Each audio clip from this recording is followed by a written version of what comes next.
12 জানুয়ারি প্রথম 50 ওভারের লড়াই, একদিন করে বিরতি থাকছে বাকি ম্যাচগুলোর আগে। কক্সবাজারের শেখ কামাল ক্রিকেট স্টেডিয়ামে সবকটাই ডে ম্যাচ। স্বাগতিকদের কাছে ব্যাটিংটাই বড় দুশ্চিন্তার, হেড কোচও মানছেন এটা। গেল 2 বছরে নাকি প্রতিপক্ষ নারীরাও এগিয়েছে বেশ। ব্যাটিংয়ের বিভিন্ন দিক নিয়ে কাজ করছি, মেয়েরা ঘুরে দাঁড়াতে মরিয়া, তবে সিরিজটা চ্যালেঞ্জিং হবে।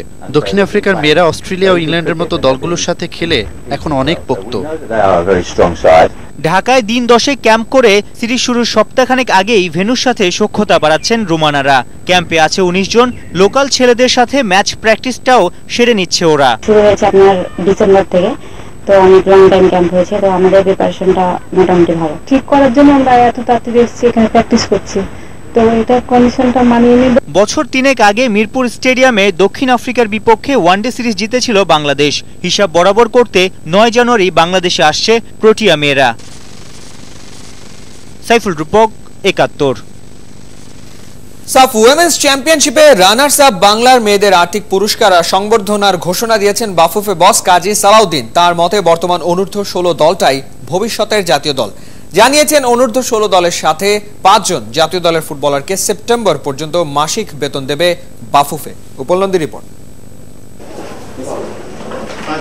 শিলিগুড়ি ফাইনালে হারে মন ভেঙেছে বাংলার মেয়েদের, তবে ওদের নিয়ে গর্বের কমতি নেই বাফুফে বসের। সাবিনারা দেশে ফিরতেই ওদেরকে অভিনন্দিত করেছেন কাজী সালাউদ্দিন। সাফের স্কোয়াডে 5 জন ছিলেন সিনিয়র খেলোয়াড়, বাকিটা সব অনূর্ধ্ব 16। এই মেয়েদের নিয়েই যত স্বপ্ন বাফুফে বসের। রানার্স আপ হয়েছে, ঠিক 100% খুশি হতে পারিনি। চ্যাম্পিয়ন হলে গোটা দেশবাসী খুশি হতো, আমরা খুশি হতাম। But again I congratulate you for being in the final. তোমাদের জন্য একটা রিসেপশন হবে এবং গিফটও পাবে।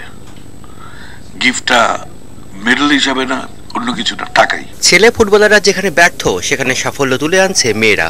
এবারে সাফে হয়নি, আগামী Shafii বাফুফের target championship. Under 16 team যেটা ওয়ার্ল্ড কাপ কোয়ালিফায়ার খেলবে সেপ্টেম্বরে, ন্যাশনাল টিমে তোমরা যারা আছো সিনিয়র যারা, আমি তাদেরকেও ক্যাম্পে থাকতে বলবো। বিকজ আমার আইডিয়াটা হলো যে এই টিমটা 2 বছর 4 বছরের মধ্যে প্রপার ন্যাশনাল টিম হবে এবং আমি সাফ জিতবো। আমি এই টিমটাকে কন্টিনিউ করতে চাই 2018 পরে 20 পর্যন্ত। উপলনন্দী, 71, ঢাকা। আবারও ফুটবল ফেডারেশনকে বুড়ো আঙ্গুল দেখিয়ে বিপিএল এর প্লে অফ ম্যাচে মাঠে অনুপস্থিত উত্তর বারিধারা আর ফেনী সকার ক্লাব। সাবেক ফুটবলাররা বলছেন বুধবার প্রথম প্লে অফে উভয় দল রিফিউজ টু প্লে করা সত্ত্বেও বাফুফে চুপচাপ বসে থাকায় একই অপরাধ দ্বিতীয়বার করার সাহস পেয়েছে ক্লাব দুটো। এই অপরাধে 2 দলকে রেলিগেটেড করার নিয়ম থাকলেও এই ইস্যুতে নীরব দর্শক বাফুফে। উপলব্ধি রিপোর্ট। ম্যাচ আয়োজনে প্রস্তুত বাফুফে, নিয়ম মতোই ফিফা ফেয়ার প্লে অ্যান্থেম বাজিয়ে মাঠে রেফারিরা। কিন্তু যাদের কেন্দ্র করে এত সব আয়োজন, মাঠে তাদেরই খবর নেই। প্রথম প্লে অফের পুনরাবৃত্তি ঘটিয়ে বাফুফেকে বুড়ো আঙ্গুল দেখিয়ে আবারও মাঠে অনুপস্থিত বারিধারা আর সকার ক্লাব। উভয় দলেরই একই অপরাধ, শাস্তিটাও সমান হবার কথা। সেক্ষেত্রে রেলিগেশন থেকে বাঁচার সুযোগ নেই কারো, শাস্তি একটাই, অবনমন।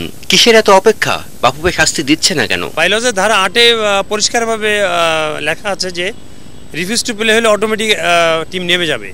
তো এখানে বিএফএফ প্রতিটি জায়গায় এইসব ডিসিপ্লিনের যেখানে আমাদের কঠোর হওয়া উচিত, সেখানে যদি কম্প্রোমাইজ করে তাহলে সেখানে ফুটবল হয় না। যিনি তাদেরকে চিঠি দিয়ে অবনমন করে দেওয়া উচিত ছিল। বারিধারা আর ফেরি সকার বিপিএল পয়েন্ট টেবিলে 2 দলেরই পয়েন্ট সমানে সমান। সে কারণেই প্লে অফের আয়োজন করেছিল ফেডারেশন। কথা ছিল প্লে অফে জয়ীরা টিকে যাবে বিপিএল এ, পরাজিতরা রেলিগেটেড। এত বড় মানে ধৃষ্টতা দেখানো তাদের উচিত হয়নি এবং আমি মনে করি যে আইনের শাসন প্রতিষ্ঠিত হওয়া উচিত এখন। বাফুফের প্লে অফ সিদ্ধান্ত শুরু থেকেই মানেনি 2 ক্লাব। ঘোষণা দিয়েই ভেঙেছে বাফুফের আইন। তারপরও কেন হাত গুটিয়ে বসে থাকা? উপলনন্দী, 71, ঢাকা। খেলার আরো খবর নিয়ে ফিরে আসছি একটু পর। খেলা যুগের সাথেই থাকুন।